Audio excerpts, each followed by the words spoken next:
요한복음 15장 7절에서 12절까지 같이 봉독하겠습니다. 너희가 내 안에 거하고 내 말이 너희 안에 거하면 무엇이든지 원하는 대로 구하라. 그리하면 이루리라. 너희가 과실을 많이 맺으면 내 아버지께서 영광을 받으실 것이요 너희가 내 제자가 되리라. 아버지께서 나를 사랑하신 것 같이 나도 너희를 사랑하였으니 나의 사랑 안에 거하라. 내가 아버지의 계명을 지켜 그의 사랑 안에 거하는 것 같이 너희도 내 계명을 지키면 내 사랑 안에 거하리라. 내가 이것을 너희에게 이름은 내 기쁨이 너희 안에 있어 너의 기쁨을 충만하게 하려 함이니라. 내 계명은 곧 내가 너희를 사랑한 것 같이 너희도 사랑하라 하는 이것이니라. 아멘. 여호와의 열심. 혹시 이런 말을 들어보셨습니까? 여호와의 열심. 이제 무언가를 이루기 위해서 우리가 인간이 열심을 내야 된다. 열정을 바쳐야 된다. 이런 얘기는 들어봤는데 여호와의 열심이다. 이런 말은 조금 생소한 점이 없잖아 있습니다. 우리가 하나님의 뜻에 맞도록 이제 열심히 노력을 해야 된다. 이런 말은 우리가 익숙하잖아요. 익숙한데 하나님께서 열심을 내신다. 이런 상황은 다소 낯이 좀 섭니다. 그러나 성경은 하나님께서 우리를 위해서 열심히 일하고 계신다. 이렇게 증언하고 계십니다. 우리가 구원을 이루는 것이 아니라 하나님께서 열심을 내어서 우리를 구원한다. 이렇게 성경은 증언을 하고 있습니다. 물론 또 다른 한편에서 성경은 우리에게 네가 열심을 내라. 이렇게도 얘기를 하십니다. 그래서 다소 이 구원관 자체가 혹시 상충하는 게 아닌가 이런 생각을 갖기도 하지요.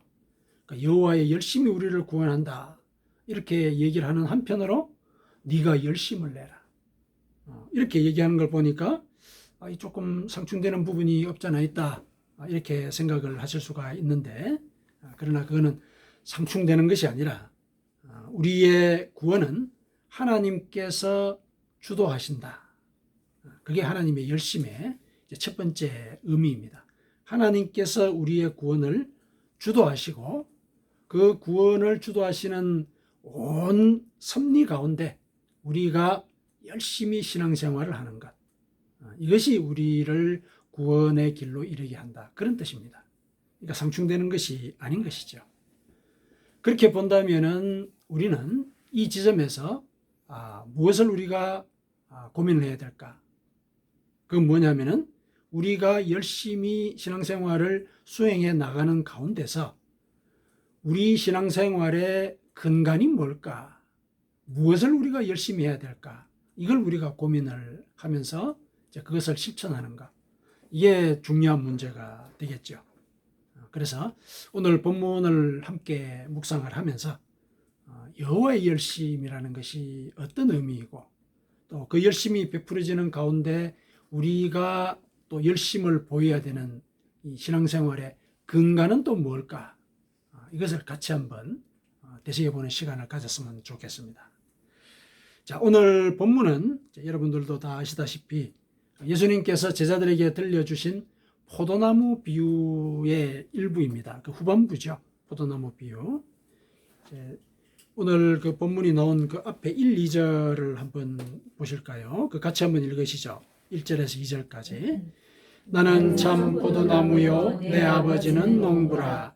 물은 내게 붙어 있어 열매를 맺지 아니하는 가지는 아버지께서 그것을 제거해 버리시고 무릇 열매를 맺는 가지는 더 열매를 맺게 하려 하여 그것을 깨끗하게 하시느니라. 네. 자, 이렇게 그 비유를 이제 먼저 시작을 하셨죠. 그런데 이 비유의 이 서두에 삼위일체 하나님의 일이 언급이 되어 있습니다.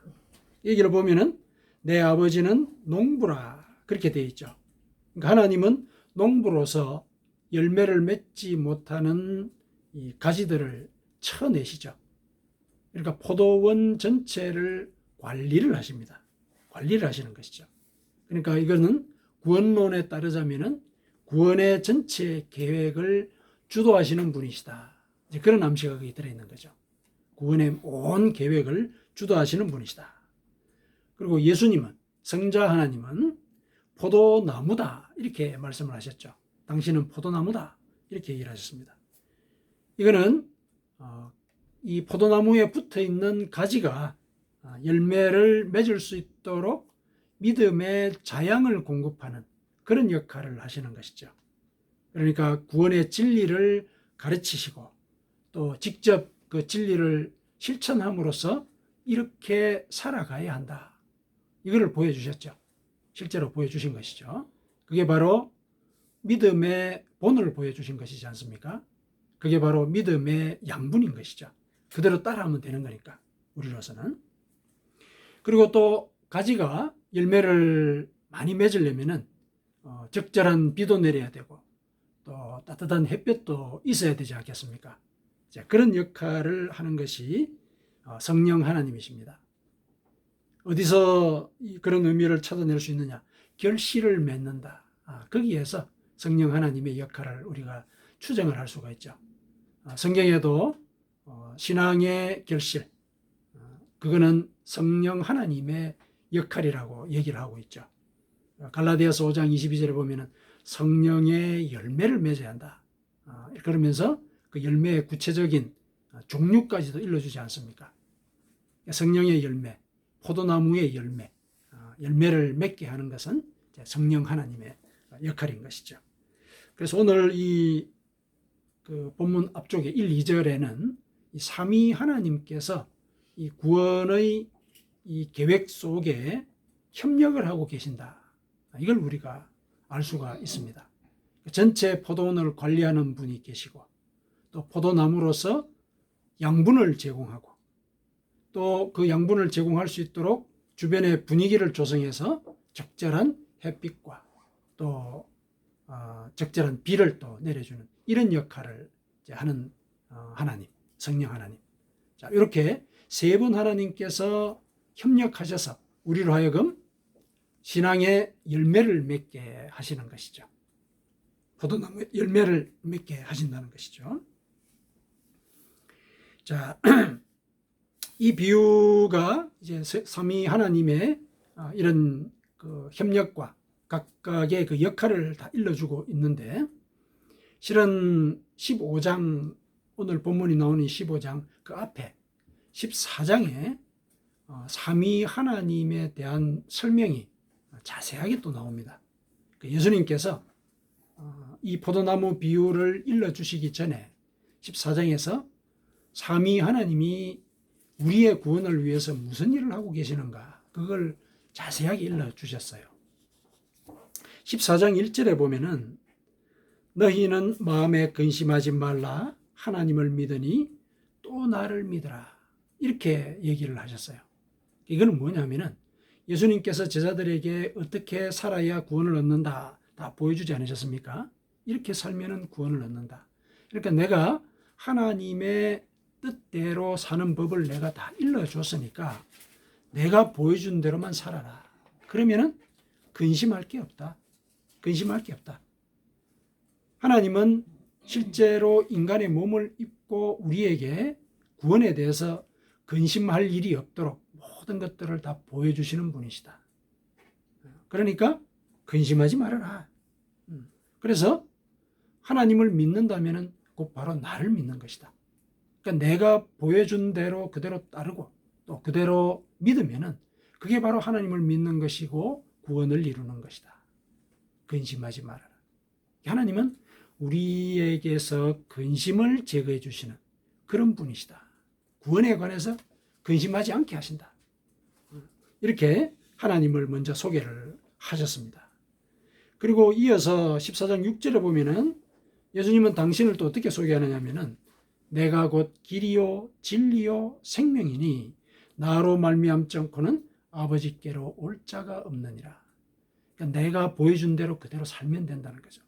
내가 하나님의 뜻의 모범이다. 내가 구원의 길이다. 그리고 내가 얘기하는 것이 진리다. 내가 사는 대로 살아가는 그것이 생명을 얻는 길이다. 직접 당신의 그 역할과 또 당신께서 하시는 그 일을 일러주신 것이죠. 그리고 성령에 대해서는 또 뭐라 그러시냐면은 26절에 그가 너희에게 모든 것을 가르치고 내가 너희에게 말한 모든 것을 생각나게 하리라. 그러니까 내가 가고 나면은 성령이 너희들에게 임할 것인데 성령이 너희들에게 내가 너희들에게 가르쳤던 모든 것들을 생각나게 할 것이다. 가르쳐 줄 것이다. 어떻게 살아야 될 것인지 일러주실 것이다. 동행하실 것이다. 이렇게 얘기를 해주세요. 그러니까 삼위 하나님에 대해서 예수님께서 14장에 다 일러주셨어요. 그래서 이게 삼위 하나님께서 하시는 일은 결국 세 분이 삼위가 협력해서 우리를 구원하고자 하시는 것이다.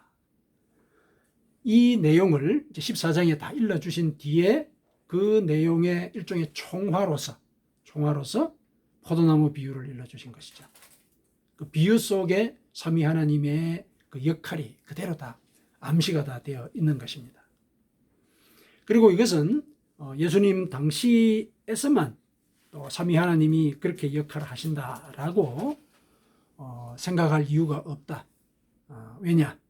또 그 이후에 바울 사도를 통해서도 그렇고 또 예수님께서 하신 말씀 속에 암시된 바에 따르면은 그 삼위 하나님의 협력은 오늘날에도 그리고 앞으로도 계속 이어질 그런 일이다. 그것을 또 일러 주십니다. 이러한 노력과 협력을 이제 성경이 여호와의 열심이다 이렇게 얘기를 했는데 이러한 협력이 오늘날 우리에게 어떻게 이어지느냐? 하나님은 어떻게 오늘날 그와 같은 열심을 발휘하느냐? 그거는 로마서 2장 4절에 보면은 바울 사도가 이렇게 얘기를 합니다. 네가 하나님의 인자하심이 너를 인도하여 회개하게 하심을 알지 못하여 그의 인자하심과 용납하심과 길이 참으심이 풍성함을 멸시하느냐? 이렇게 훈계하는 말로 얘기를 했지만 이 속에 하나님이 오늘날 하고 계시는 일에 대해서 암시를 하고 있죠. 하나님은 무슨 일을 오늘날 하고 계신다고요? 오늘날 우리로 하여금 회개하게 하신다. 회개할 마음을 주신다는 거죠. 회개할 마음을 주신다. 그래서 인자하심과 용납하심과 길이 참으시는 은혜가 우리에게 풍성히 임하도록 우리를 인도하신다. 이게 하나님이 오늘날 하고 계시는 일이라는 거죠. 이거를 멸시해서는 안 된다고 바울이 얘기를 하고 있는 거죠. 그러니까 영이기 때문에 잘 느끼지를 못해서 이런 부분들을 무시하고 지나갈 수가 있는데 마음속에 가책이 느껴지거나 혹은 회개를 해야 되겠다. 이런 마음이 있는 것. 이거 하나님이 하시는 일이라는 거죠. 그래서 회개하게 되면은 우리는 하나님의 그 길이 참으시고 또 인자하시는 그 은혜를 받아 누릴 수 있게 되는 것이죠. 하나님이 오늘날도 이런 같은 은혜를 베풀어 주시는 것이죠. 예수님께서는 그러면은 오늘날 뭘 하고 계십니까? 예수님께서는 십자가의 순환을 통해서 용서의 본을 보이셨죠. 용서의 본을 보이셨습니다. 그래서 우리가 일상을 살면서 똑같은 잘못을 저지르더라도 또 용서하시도록 하나님께 중보를 하고 계시죠. 하나님께서 앉아 계시는 그 우편에 예수님께서 우리를 위하여 중보하고 계신다 그랬습니다. 지금도 예수님은 우리를 위하여 중보하고 계신다는 것이 신앙의 선조들이 영의 눈을 떴을 때 확인했던 일들입니다. 그렇게 또 우리에게 일러주고 있죠. 성령 하나님은 요즘 또 무슨 일을 하십니까? 우리에게 성령의 열매를 맺게 하시죠. 우리 마음속에 내가 화를 잘 냈다. 이런 것들을 하나님께서 회개하게 하시면은 예수님께서 제자들을 용서하셨던 그리고 인간을 용서하셨던 그 본을 기억하고 또 본을 기억하게 하신 성령의 인도하심을 따라서 화평에 대해서 고민하고 용서하는 것에 대해서 고민하고 또 그걸 실천하게 하는 마음도 갖고 이런 과정을 거치면서 우리는 성령의 열매를 맺어가는 것이죠. 성령의 열매라고 하는 것은 사랑과 희락과 화평과 오래 참음과 자비와 양선과 충성과 온유와 절제. 자, 이렇게 9가지를 명시를 하고 있지만은 성령께서 맺게 하시는 것이 딱 이렇게 9가지다 이렇게만 얘기할 수 있는 건 아니죠. 아닌데 9가지만 해도 우리에게는 넘치고도 넘칩니다. 그렇지 않습니까? 이 중에 하나만이라도 제대로 하려고 노력을 하는 것, 그게 우리가 할 일이지 않습니까? 근데 놀랍게도 이 중에서 하나만이라도 제대로 하려고 노력을 하면은 다른 열매가 같이 맺혀요. 이게 성령의 그 은혜를 내리시는 원리입니다. 보세요. 오래 참음이라는 열매가 있지 않습니까? 오래 참으려고 내가 노력을 한다면은 화평의 열매를 맺게 되지 않겠습니까? 화평 열매를 맺어요. 그리고 자비를 베풀게 되죠. 성격이 온유해지죠. 오래 참는 것 자체가 나를 절제하게 하죠. 그렇죠? 사랑하는 자로 만들어갑니다. 이런 것이죠. 하나님의 은혜라고 하는 것은 내가 마음을 어디에 바치느냐, 어느 종류에 바치느냐, 이게 중요한 게 아닙니다. 하나님께 집중하면 하나님은 그 마음의 중심을 받으시고 다른 은혜도 베푸시는 것이죠. 이 과정에 삼위 하나님이 협력하시는 겁니다. 협력해서 우리로 하여금 구원받은 자로서 살아가게 하시는 것이죠. 그것을 성경은 여호와의 열심이다 이렇게 얘기를 합니다. 그러니까 이 여호와의 열심이라고 하는 것은 궁극적으로 하나님께서 우리를 사랑하고 계시다는 것, 우리가 구원받기를 원하신다는 것, 우리를 이처럼 사랑하사 독생자를 주셨으니 라고 얘기했던 그 사랑을 우리에게 베풀고 계신 그 표현인 것이죠. 하나님의 사랑의 표현인 거예요. 여호와의 열심이라고 하는 것은. 자, 이렇게 우리가 하나님의 사랑을 받은 자라는 거, 이거 우리가 신앙생활 하는 데 있어서 굉장히 중요한 일입니다. 굉장히 중요한 일이죠. 여호와의 열심이 나를 사랑하신다는 그 표현이라는 사실, 그것을 이해할 때 우리는 사랑받는 자로서의 마음을 갖게 되지 않겠습니까? 우리가 인간관계에서도 누군가가 나를 사랑한다면 우리가 그 사람의 말을 들으려고 하겠죠. 귀담아 듣습니다. 그리고 무언가 그 사람을 기쁘게 해주기 위해서 노력하게 되죠. 그래서 여호와의 열심이 나를 사랑하신다는 표현이다. 이것을 우리가 깨닫게 되면 우리는 신앙생활의 근간을 확인하게 되는 겁니다. 신앙생활의 근간이라고 하는 것은 뭐냐면은 내가 사랑받는 자다. 그러면 나를 사랑하는 그분의 말씀을 귀담아 듣고 그분이 기뻐하시는 일을 내가 해야 되겠다. 이런 마음을 갖게 되는 것이죠.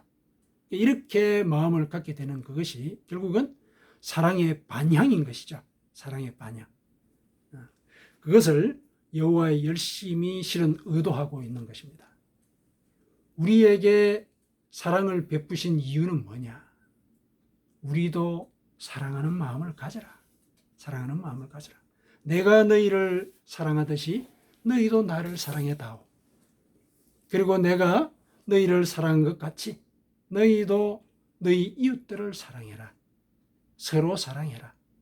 그 얘기를 실은 하고 계시는 것이 바로 여호와의 열심의 의미입니다. 하나님께서는 우리를 사랑하시기 때문에 오늘 본문에서도 나오지만은 무엇이든지 원하는 대로 구하라 이렇게 얘기를 하셨죠. 무엇이든지 원하는 대로 구하라. 이거는 사랑의 궁극적인 표현이죠. 뭐든지 내가 다 해주겠다. 그 얘기니까요. 원하는 것 다 해주겠다. 그렇죠. 이 말은 액면 그대로 네가 원하는 대로 구하는 것을 뭐든지 다 들어주겠다. 그런 말씀이에요. 다 들어주겠다. 그런데 우리가 이 말을 대했을 때 사실 조금 주저하는 측면이 있지요.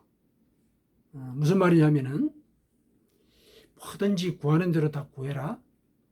이 말이 실은 좀 기복적인 게 아니냐, 이런 생각을 먼저 이렇게 떠올리는 경우가 좀 많습니다. 사실은. 그렇죠.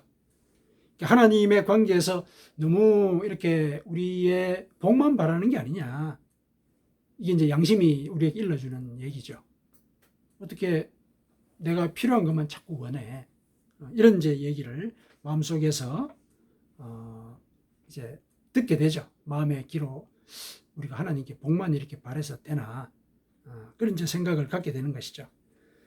이거는 이제 우리가 신앙생활을 하는 그 모든 과정이 이제 하나님과 인격적으로 교류해야 되는 것이다 라고 교육을 받은 그 결과지요. 그렇죠? 사실은 그게 타당하고 도덕적인 목적인 것은 맞습니다. 타당하고 도덕적인 목적인 것은 맞는데, 그러나 우리가 인격적인 관계를 맺는 것이 목적이라고 한다면 우리는 교육받은 관념을 먼저 내려놓을 필요가 있습니다. 교육받은 관념 자체를. 이거는 우리가 부모와 자식 간의 관계를 한번 생각을 해보면 충분히 짐작할 수 있는 내용입니다. 우리가 어릴 때 한번 생각해 보시죠. 부모에게 뭐든지 요구하잖아요. 먹을 것뿐만 아니라 심지어는 내 마음의 상처까지도 치료해 달라고 부모에게 요구를 해요. 그거는 그야말로 뭐든지 해달라고 요구하는 것이죠. 이게 부모의 관계에서 그렇죠. 그러나 그런 과정들이 실은 부모가 다 들어주지는 않죠.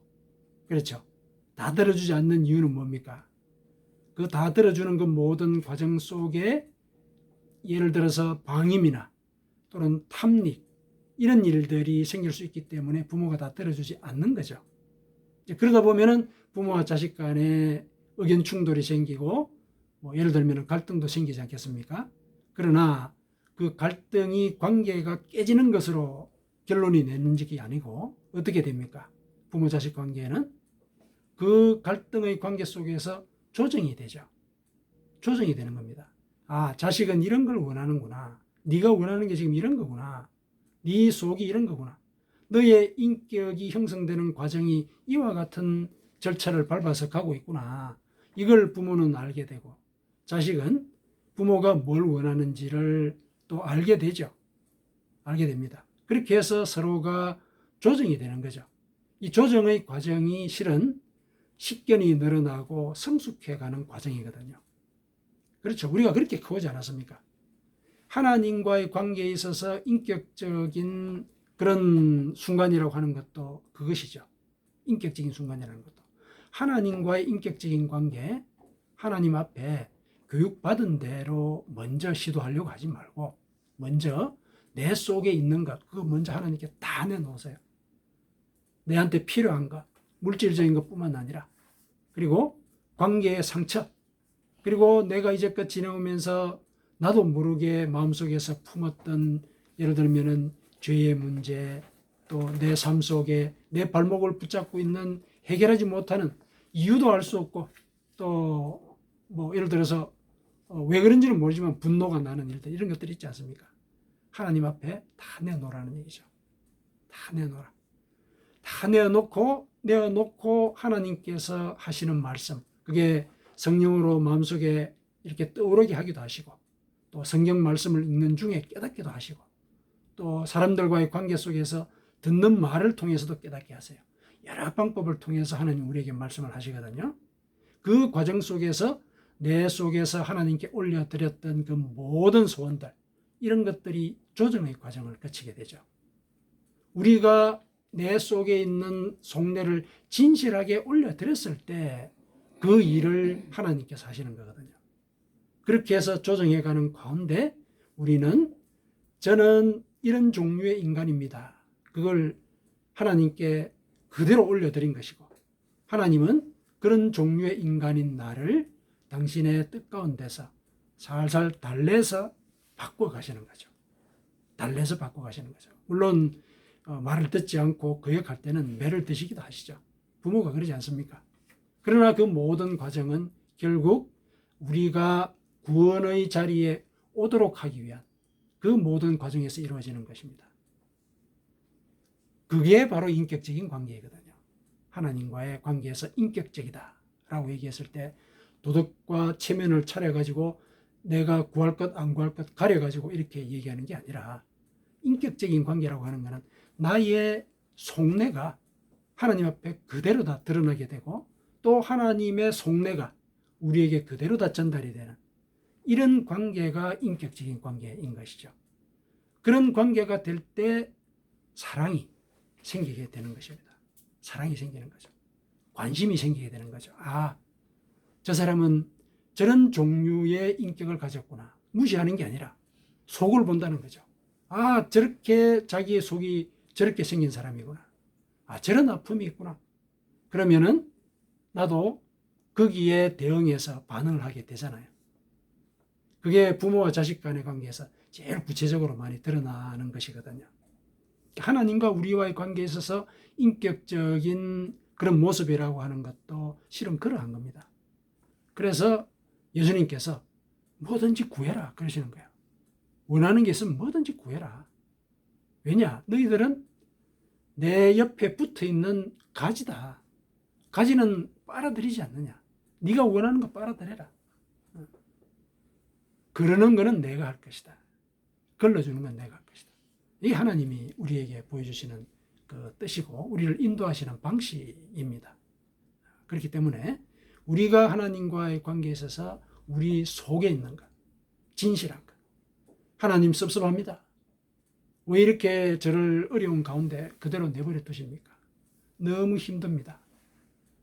언제쯤 이런 고통 속에서 제가 벗어날 수 있겠습니까? 이런 얘기도 하라는 얘기죠. 다윗이 그러지 않았습니까? 다윗이 그랬거든요. 엘리야도 그랬습니다. 저를 좀 죽여주십시오. 도저히 저는 살지를 못하겠습니다. 죽여달라고까지 하나님께 얘기를 했거든요. 속에 있는 것, 다 내놓는 것. 이게 실은 여호와의 열심에 대한 우리의 반응인 것이죠. 우리의 속내를 그대로 다 드러내놓는 것. 하나님은 그걸 원하십니다. 그래서 우리가 신앙생활을 하는 가운데 우리가 많은 것들을 배웁니다. 이 성령의 열매만 해도 벌써 우리가 해야 되는 일로서 우리가 조심해야 된다. 이런 하나의 기준으로서 삼는 것들이죠. 그러나 그것을 먼저 전제를 하고 하나님 앞에 가려고 하면은 힘듭니다. 왜냐하면 내가 그러한 목표와 동일시가 되는 존재가 아니잖아요. 그거는 목표일 뿐이지. 나는 그것에 대해서 오히려 반대되는 삶을 살았던 사람이잖아요. 그래서 그렇게 바뀌려고 우리가 목표를 삼는 것이거든요.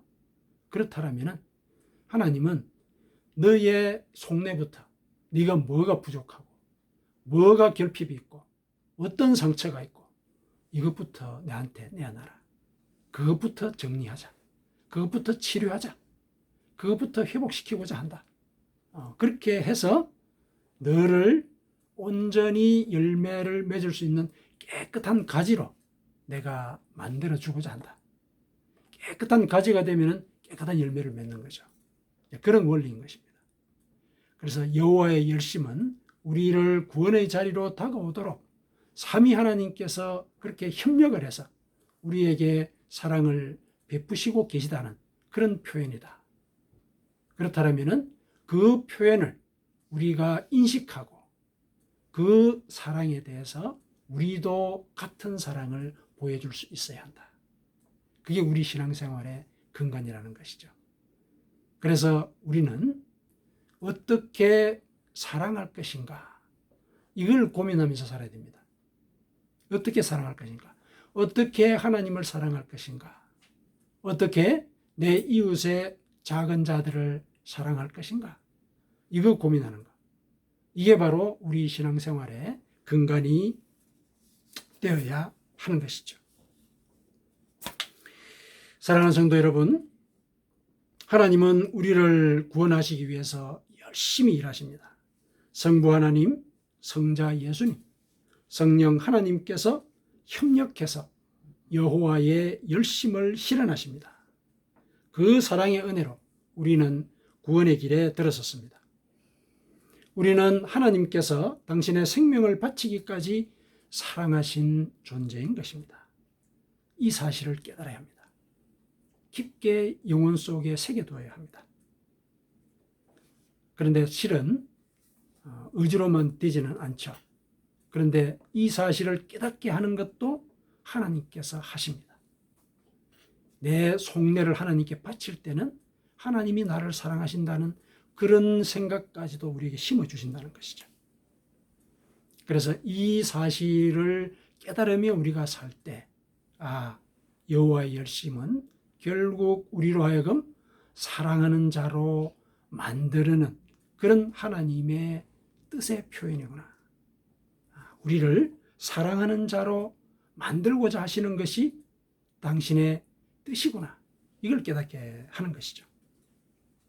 우리가 이웃의 작은 자를 사랑하게 되는 것, 이게 바로 여호와의 열심이 우리의 삶 가운데 구현되는 증거인 것입니다. 그래서 하나님과 이웃을 어떻게 사랑할까? 이것을 고민하며 사십시다. 아멘. 아멘.